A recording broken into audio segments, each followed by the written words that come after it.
Welcome back to the Backwards History Podcast. As always, I'm your host, Will, here with my co-host, Kevin. Say hi, Kevin. Hi, Kevin. Shut up, Kevin. This one time. This one time. Well, I hope you don't shut up, because this is going to be another one of episodes led by you. That's right. This is going to be part 2 of our pagan roots. As you all probably know, I hope you know. I hope so. Well, unless you're an international listener. But this week, us Americans, America, will be celebrating Thanksgiving on this coming Thursday.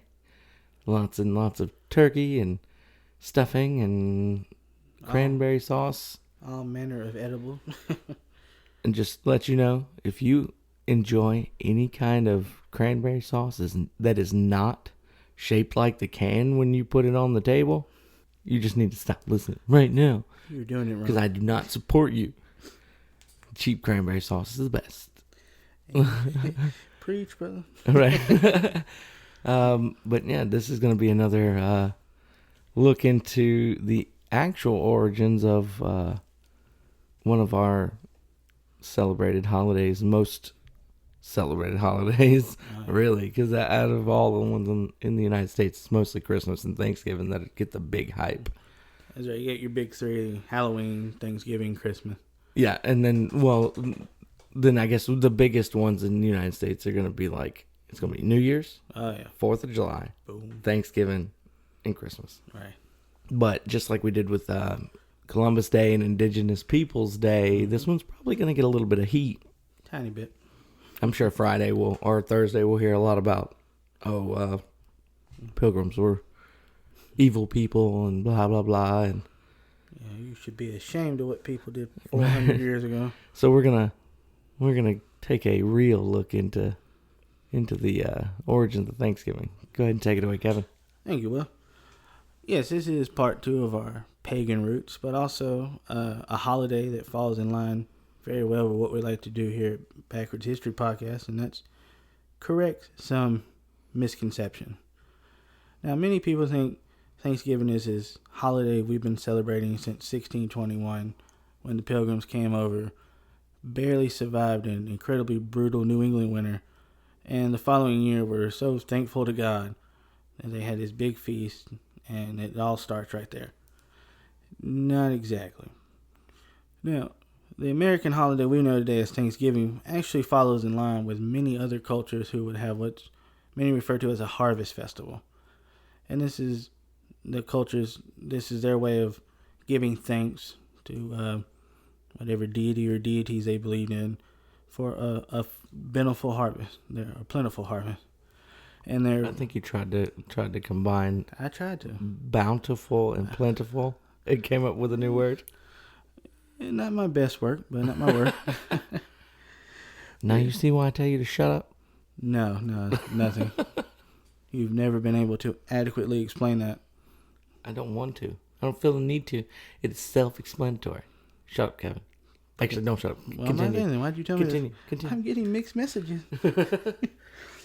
Anyway, you can trace the origins of Thanksgiving, as we refer to our harvest festival, to 1621, when the Pilgrims who had survived the winter, I believe 102 came over, only about half actually survived.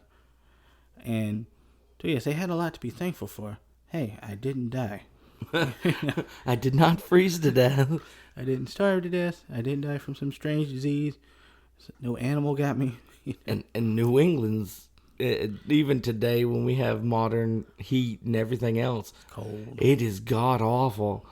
It is cold. Their winter is ridiculous. Being in the South, I could not imagine dealing with that much snow all the time.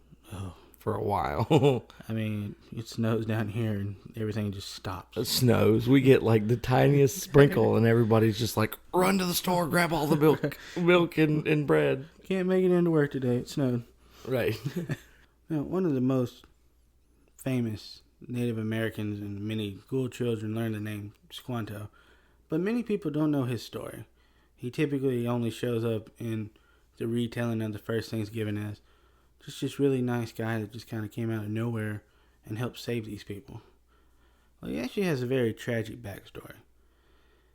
Prior to the Pilgrim's arrival, he had been captured by English sailors and sold into slavery. And over the course of a few years, he managed to escape and, against all odds, make it all the way back to North America, which in and of itself is just an incredible feat.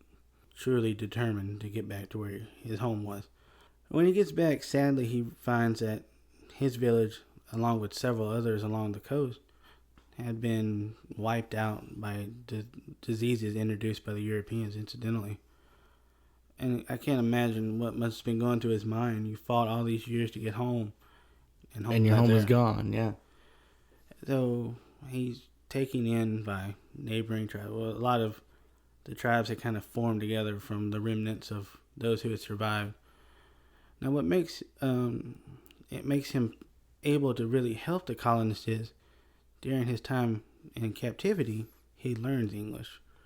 So you can imagine pilgrims come over to this new land, and one of the first people they encountered, kind of like one of those really bad loopholes in a movie. Oh, they just happen to speak English. Like everybody speaks English. Right.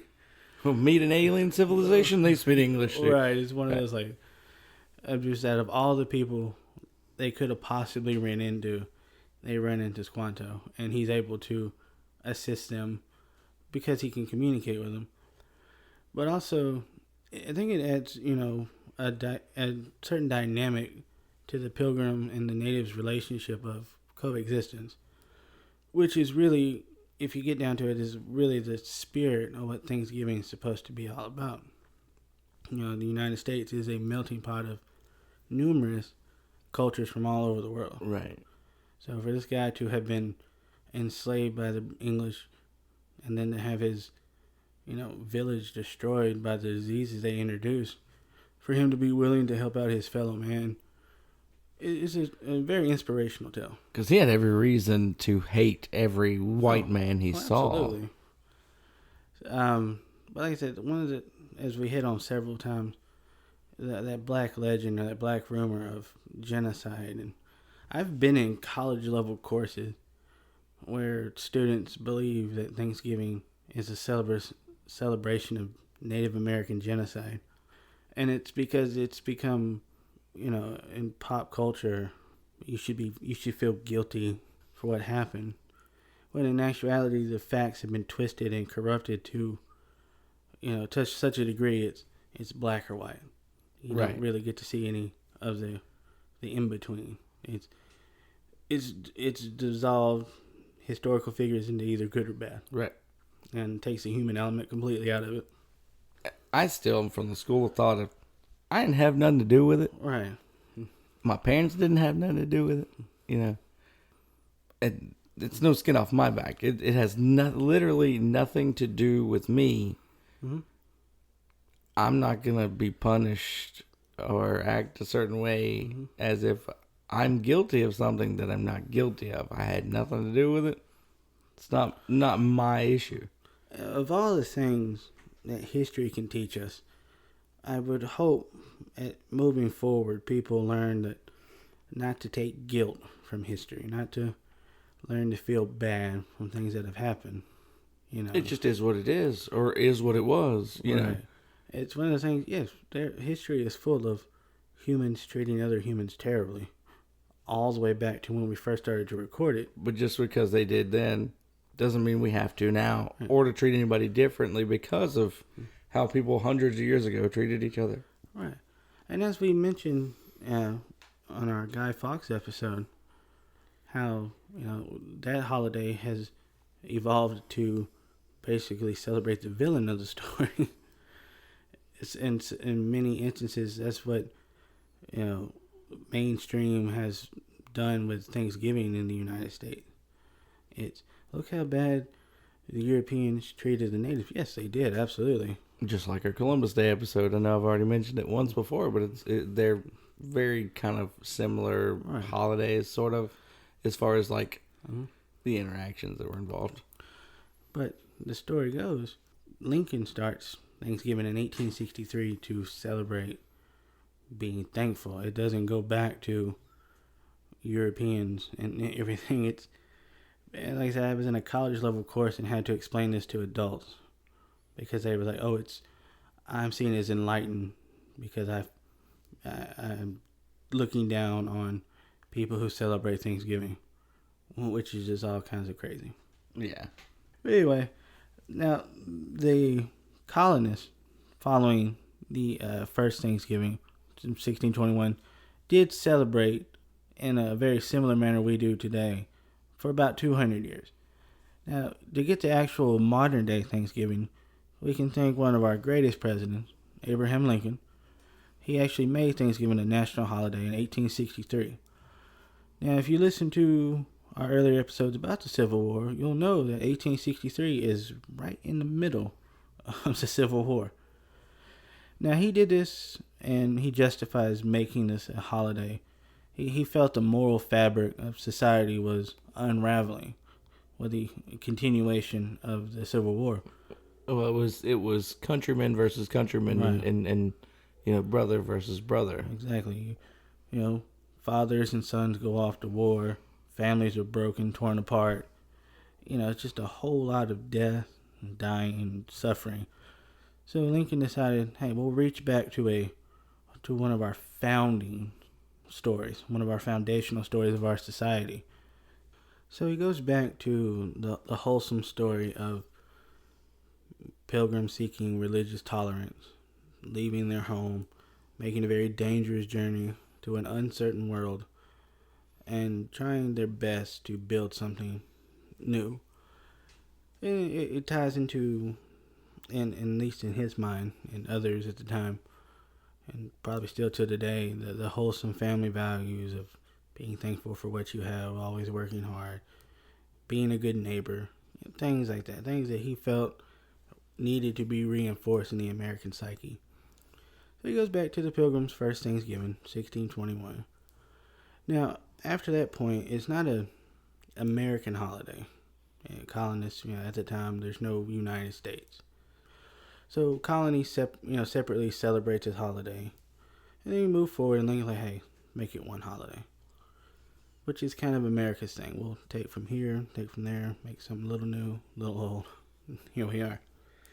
Now, many historians will assert that the Spanish actually deserve credit for the first Thanksgiving, not the British.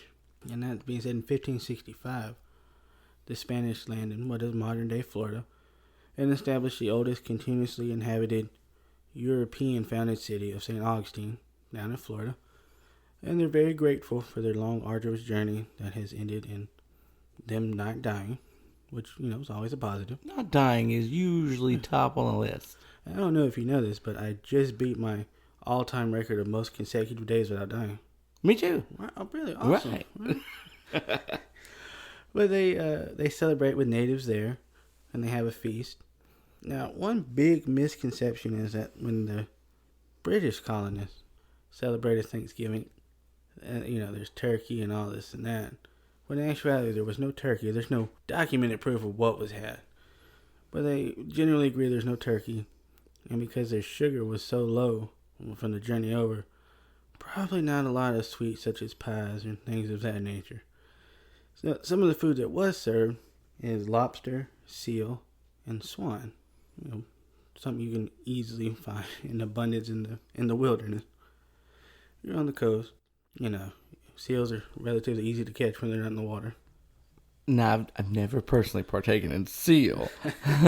However, I can see swan being on the table as the poultry centerpiece because it is a big old bird. It's a big one, you're right. Right? But lobster on Thanksgiving sounds phenomenal. I'm just saying. Well, yeah, I think when they arrive in New England, there's not a lot of natives because Europeans have already, made it to the New World, and disease has, ravaged many coastal villages. And like we said in our Columbus Day episode, it was not intentional. No.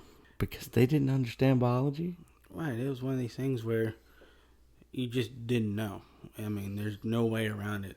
And I'm not saying that that's an excuse for the way natives have been treated since first contact with Europeans. But as we discussed in the Columbus Day episode, there's that black rumor, that black legend, where, especially a lot of people today who just don't understand they associate Thanksgiving with genocide when it's quite far from the truth. But moving forward, if you hadn't, listened to that episode, head on back, check it out. It wasn't too far ago. No, not too far back. But anyway, so that's where our American Harvest Festival, that's our take on it, if you will. Now, harvest festivals are nothing new to humans as a whole. Ever since they got the bright idea to start agriculture, growing their own food, they've typically been happy when things go right. Like, hey, if we put this little tiny piece of this plant in the ground, it'll grow another plant that we can get stuff off of too. Right. So as a species, we move from nomads, from hunter-gatherers, to settling down to tend crops, to grow crops, and to be more productive with how we get our food. And from agriculture springs civilization as we understand it now. Because once you start to stay in one place and grow food, you start to specialize in jobs. You start needing a labor class. You start needing military to defend resources. You start, technology starts to grow to overcome issues of agriculture. Because if you have resources and another group doesn't have resources, conflict typically arises. Right. It's either A, they put in the effort to get their own resources, or B, they just take your resources. Whichever one's easier. Right. And that's the source of much human violence is, you got something I want, I'm just going to take it from you. Essentially, if you boil it. Back then it was crops. Today it might be oil, but that's a subject for another episode. Perhaps. No, perhaps. However, as I mentioned, societies and cultures have celebrated harvest festivals since there's been a harvest to celebrate. And typically this is done to honor the god or goddess associated with agriculture, farming, fertility, things of that nature. And of course, for Christians or Christian-based religions, they'd be thanking God for the harvest. Right. Your Abrahamic religion with monotheism, you're going to thank God. Now, if you go back to two of the great cultures throughout human history, you have the Greeks, and then you have the Romans who just kind of copied everything the Greeks did and gave it a different name, said it was theirs. Pretty much. Pretty much. Now, the Greeks, their goddess of fertility and of harvest was Demeter. Now, if you've ever played Kingdom Hearts and you go to the Hercules level... I have not actually played any of the Kingdom Hearts games, regrettably. The graphics are incredible and the story is very complex. I just like that they combine Disney characters with Final Fantasy characters. I was down with that. Right. But anyway, in those stories, you get an idea of the Parthenon of the gods. Now, Demeter is one that's not well known in American society. However, if you know the story of Persephone, that's her daughter. And one day Hades is like, hey, I really want her to be my wife. Fast forward to some scheming and some plotting. He basically takes her. And for the 7 months she's in Hades, her mother's sad, so nothing grows. Winter. So when she comes back, she's happy. Hey, we can grow food again. Right. So that's when the Greeks would celebrate. And I'll make sure I say this right, because this is one of them long words with a lot of vowels. It says Morphia, and I really hope that's right. But anyway, that's their version of, quote unquote Thanksgiving. Air quotes. Air quotes. Where they're happy and they've worked hard. Their crops have come in. They get food. They're not going to starve to death. Sorry, I'm going to pause you right there. If we ever get big enough, I'm going to make a t-shirt that just says air quotes on it. And if you don't get it, well, that's your problem. If you don't get it, you haven't listened to enough of our episodes. All right. That'll go right along with the Shut Up Kevin t-shirt. I think those would be insanely popular. Speaking of t-shirts and things of that nature, we're not quite there yet. But we do now have a Twitter page. Oh, yeah. A little slow to get that one. Backwards Histo. Couldn't fit the RY in there. So it's Backwards Histo. It's just at Backwards Histo. Yep. Go ahead and give us a follow. We'll definitely follow you back. We'll definitely follow you back. Share us with everybody you feel would enjoy it, and Even the ones you don't think would. We'll try and put some good content out there on Twitter and try and keep you up to date on what's going on with the Backwards History Podcast. And we always welcome feedback. Always. We actually would love feedback, both positive and negative, as long as it's constructive. Mm-hmm. It's welcome. If it's destructive, we're probably gonna have to remove it. But if it's funny, I mean, if it's funny, we'll leave it. Yeah. If you can upset us but make us laugh at the same time, good job for you. But also don't forget about the Facebook group, which is Backwards History Podcast on Facebook. We're also on Instagram. Instagram is Backwards History as well. That's right. So go give us a follow, give us a like, give us a share. Yeah, but all those buzzwords for social media. Right. All that fun stuff. Everybody else has a spiel for it. We haven't formulated that just yet. Yeah, we're slow to start. But I digress. Kevin, continue. Yeah. So as I said, the Romans basically take Greek culture, put a little twist on it, make it their own. They're also very happy when they have a bountiful harvest. Who's not? Well, that's a good point. And their god or goddess of agriculture is Ceres. Now, their festival is known as Cerelia or Cerelia. I'm not sure if I'm saying that right. Probably not. But that's the best I could do with my southern accent. But it's essentially the same thing. You know, our food's good. We don't have to worry about dying this winter. Yay. Now, there are other societies that also have harvest festivals for the same reason. You have the Mid-Autumn Festival or the Moon Festival, which is celebrated in many Asian countries. And then you have the Rice Festival, which takes place in many Indian countries. And just, like I said, the common theme here is no matter which god or goddess you pray to, all societies are happy when the crops are good. We, as a species, give thanks to whichever deity or deities we feel are responsible for it. And what better way to celebrate having a good harvest than serving up cooked quantities of said harvest? Right, just gluttony on a thankful scale. So, this is a two-part question for you, Kevin. Shoot. At what point, or do you know at what point, the turkey became a part of Thanksgiving for Americans? I don't really know a specific date, but I think as we mentioned earlier on our Benjamin Franklin episode, he was very vocal in making the turkey the national bird. And I find that was the second part question is how did we go from turkey being the official bird of the United States to now we're all chowing down on it on Thanksgiving? That's a good question. Because if you tried to eat a bald eagle... Yeah, that's not going to work out. I mean, you could, but if you were ever open about that fact, you would be in federal prison. And if you've never been around live turkeys, they're very mean, and they will fight you.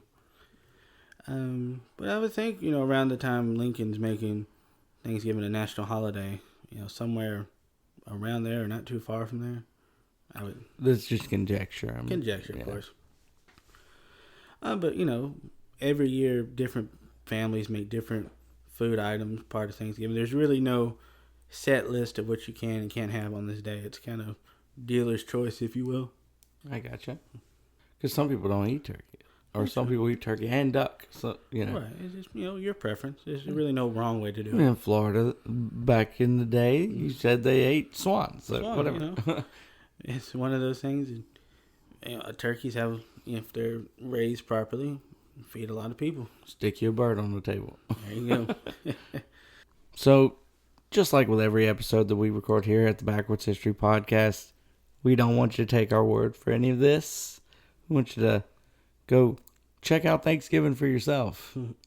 We want you to go eat plenty of bird this Thursday. Eat you some cranberry sauce. Kind of looks like the can, remember. And enjoy yourselves and think about what you have to be thankful for.